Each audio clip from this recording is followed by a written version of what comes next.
तेजपुर गांव में एक सरकारी स्कूल था, लेकिन उस स्कूल में पढ़ाने वाली टीचर बहुत ही आलसी और कामचोर थी।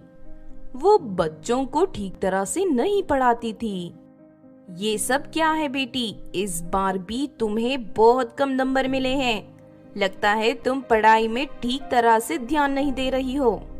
मैं क्या करूं मम्मी, हमारे स्कूल की टीचर हमें अच्छी तरह नहीं पढ़ाती। वो लोग तो बस सारा दिन बैठकर एक दूसरे के साथ गप्पे लड़ाते रहते हैं।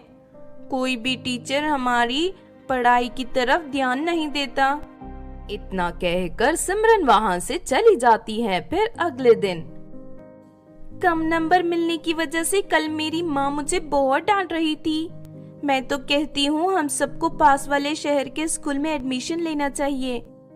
शहर का स्कूल बहुत दूर है, रास्ते में एक खतरनाक नदी भी पड़ती है। मैंने सुना है उसके अंदर ढेर सारे मगरमच्छ हैं। ना बाबा ना, मैं तो कभी नहीं जाऊंगी। इस तरह तो हम लोगों की पढ़ाई अधूरी रह जाएगी और हम जिंदगी में कभी कामयाब नहीं बन पाएंगे। काश कोई हमें ट्यूशन पढ़ाने वाला होता, इससे हमारी पढ़ाई अच्छी तरह होती और हम अच्छे नंबरों से पास भी होते। के बाद दोनों वहाँ से चली जाती हैं। लेकिन वही बगल वाले पेड़ के पीछे छुपी एक चुड़ैल दोनों की सारी बातें सुन लेती है और अगले दिन अपना रूप बदलकर गांव में एक ट्यूशन क्लास खोल देती है। जब ये बात सिमरन को पता चलती है तो वो अपनी सहेलियों को लेकर चुड़ैल के ट्यूशन क्लास में पहुंच जाती है। हम सभी आपके पास ट्यूशन पढ़ने आए हैं, लेकिन हम सब बहुत गरीब हैं, आपको ज्यादा फीस नहीं दे पाएंगे। मेरी फीस की चिंता मत करो, मैं तुम सबको फ्री में पढ़ाऊंगी। लोगों की मदद करना मुझे बहुत अच्छा लगता है। मैं इसी तरह गांव-गांव जाकर बच्चों को मुफ्त में पढ़ाती हूँ। कल से तुम सब मेरे यहाँ ट्यूशन पढ़ने आ जाना। अगले दिन सभी लड़कियाँ चुड़ैल के पास ट्यूशन पढ़ने जाने लगती हैं। दूसरी तरफ रोज ट्यूशन खत्म होने के बाद वो चुड़ैल लड़कियों को एक एक भूतिया लड्डू देती थी। सभी लड़कियां खुशी से चुड़ैल के दिए हुए भूतिया लड्डू खा लेते थे।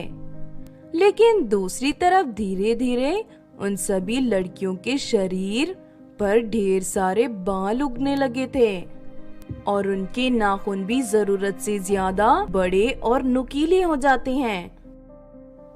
बेटी, अचानक तुम्हारे शरीर के बाल अचानक कितनी तेजी से क्यों बढ़ रहे हैं?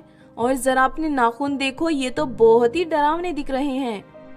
पता नहीं मम्मी, लगता है किसी चीज का इन्फेक्शन हो गया है। अच्छा, मुझे ट्यूशन जाने में देर हो रही है, मैं चलती हूँ। सिमरन की तरह बाकी लड़कियाँ भी अपने शरीर पर उगने वाले बालों को नजरअंदाज कर देते हैं। अब बहुत जल्द मेरे भूतिया लड्डू खाने की वजह से ये सभी लड़कियां मेरी तरह चुड़ैल बन जाएंगी। उसके बाद इन मैं सभी लड़कियों को गुलाम बनाकर अपने साथ शैतानपुर ले जाऊंगी। इस तरह चुड़ैल पर किसी को शक नहीं होता। फिर एक रात, अरे मेरी नोटबुक तो ट्यूशन क्लास में छूट गई। अब मैं अपना होमवर्क कैसे करूंगी? मैं अभी जाकर अपनी बुक ले आती हूँ।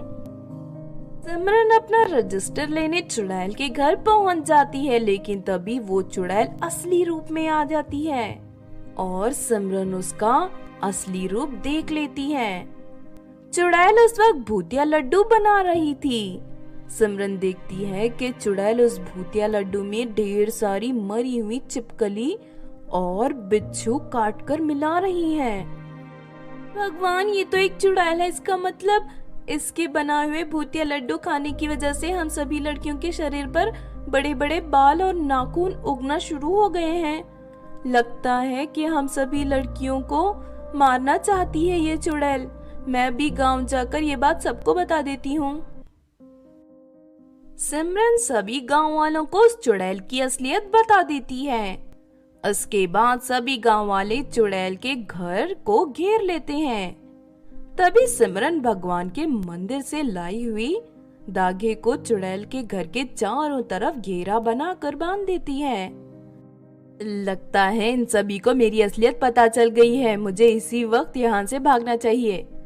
चुड़ैल दरवाजे से बाहर निकलने लगती है, लेकिन तभी वो सिमरन के बंधे हुए धागे से टकरा जाती है और उसे जोरदार करंट का झटका लगने लगता है और वो उड़ती हुई पीछे जा गिरती है।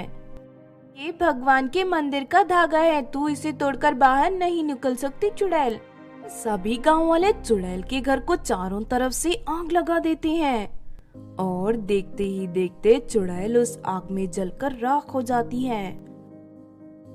इस तरह गांव की सभी लड़कियों की जान बच जाती है और सभी फिर से पहले की तरह हंसी खुशी रहने लगते हैं। आपने देखा दोस्तों टीचर चुड़ैल की कहानी। अगर ये कहानी आपको अच्छी लगी हो तो जरूर लाइक करें और हमारे चैनल छोटू टीवी को सब्सक्राइब भी कर लें। और हाँ दोस्तों, हमें कमेंट करके जरूर बताना कि आपको कहानी कैसी लगी।